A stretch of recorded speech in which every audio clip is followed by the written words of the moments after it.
Hi Steve, so thanks for taking part in our first 8 questions. Always a bit of fun and a bit of laugh, allows us to get to know our guests a little bit better.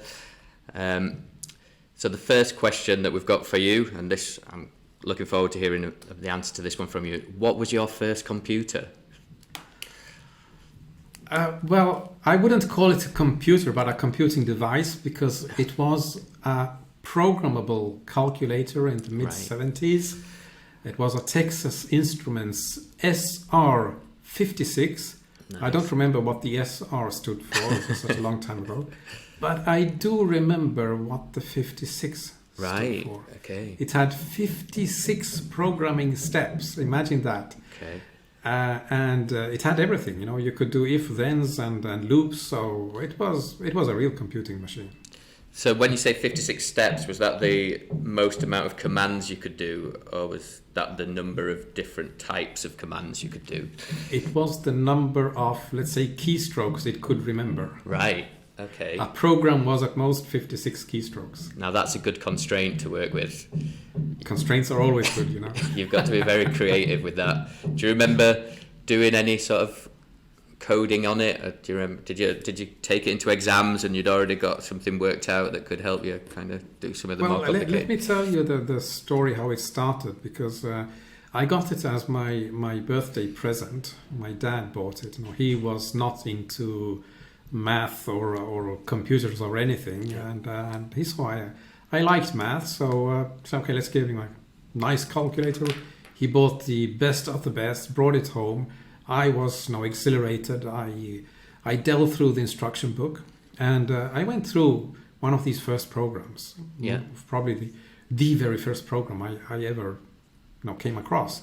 I punched it into this machine and pressed the run button. It didn't work. It didn't work. I tried again and again, and it didn't work.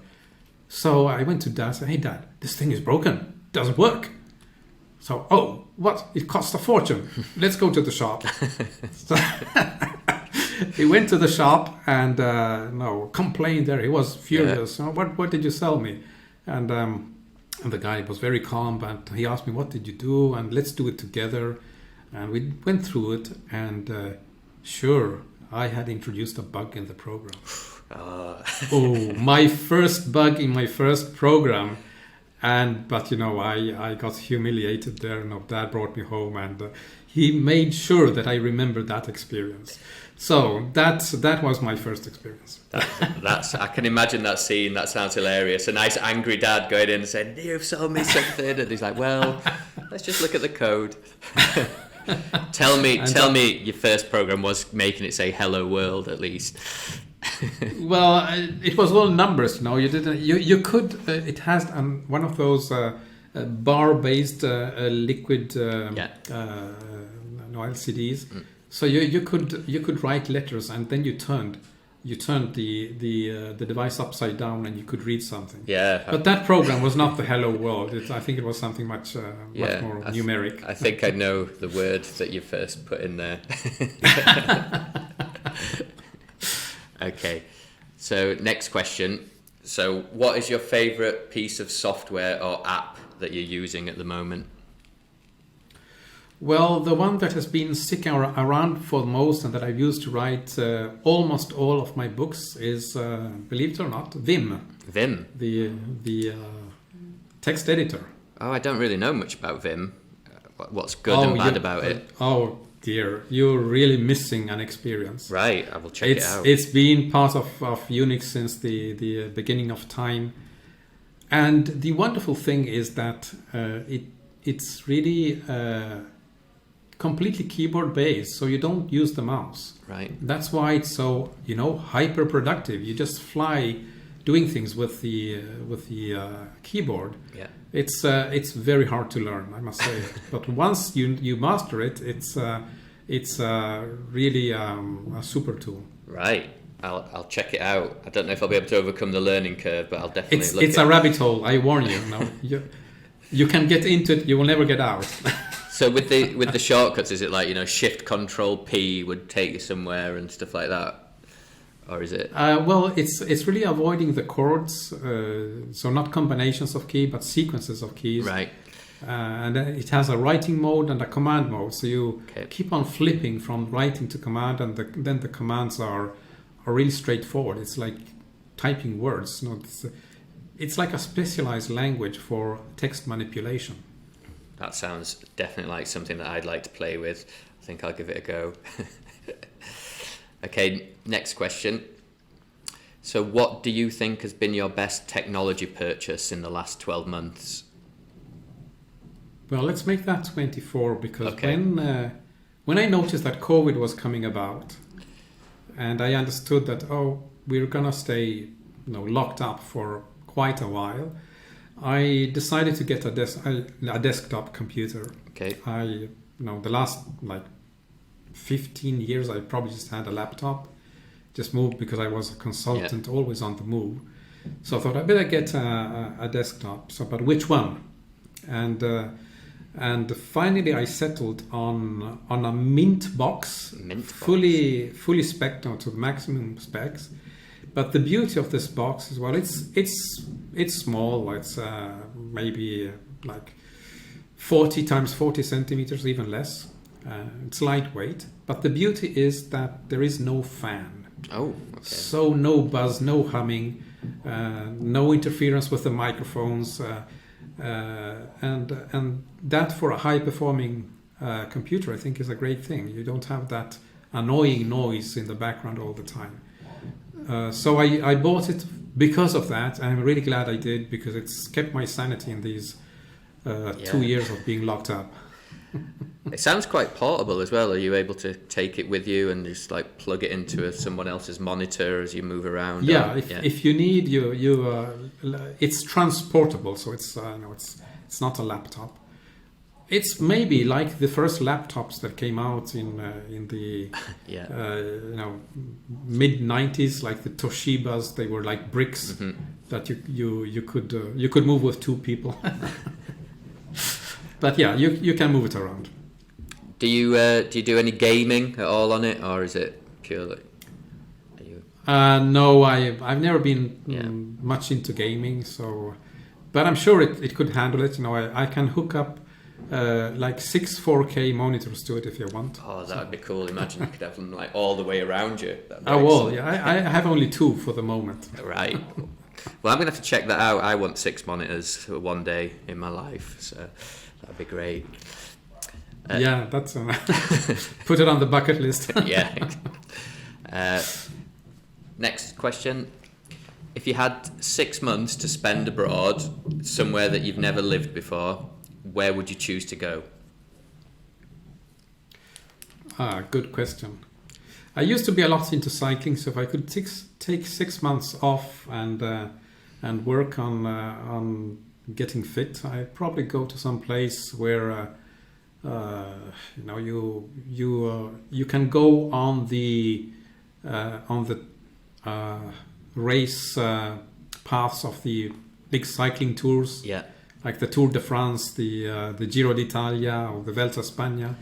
So basically, we have mountains. That's what I would be. Nice. So you'd be more about the nature, the mountains, rather than sort of like an individual city that you'd want to get to. I've had enough of cities. I'm always moving around in hotels, flights, hotels. Yeah. Actually, COVID was good because we got away from that. Yeah. Now it's time for just in a way cycling up and down some hills. That sounds exactly fresh air.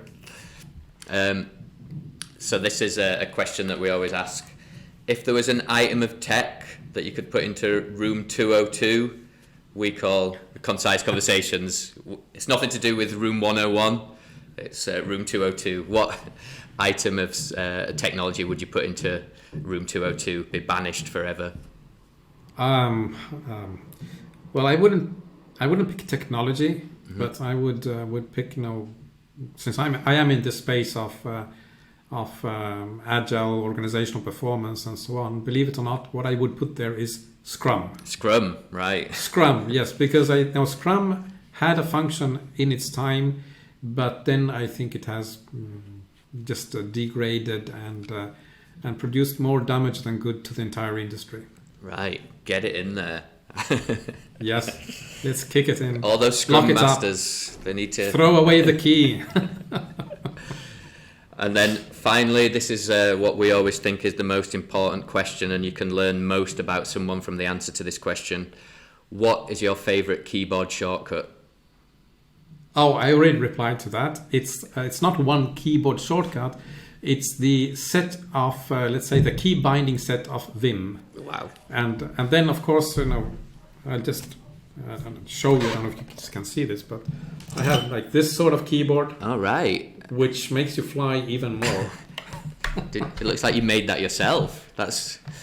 No, it's one of the first split keyboards, but it's really been engineered. It's a Kinesis Advantage Pro keyboard. Right.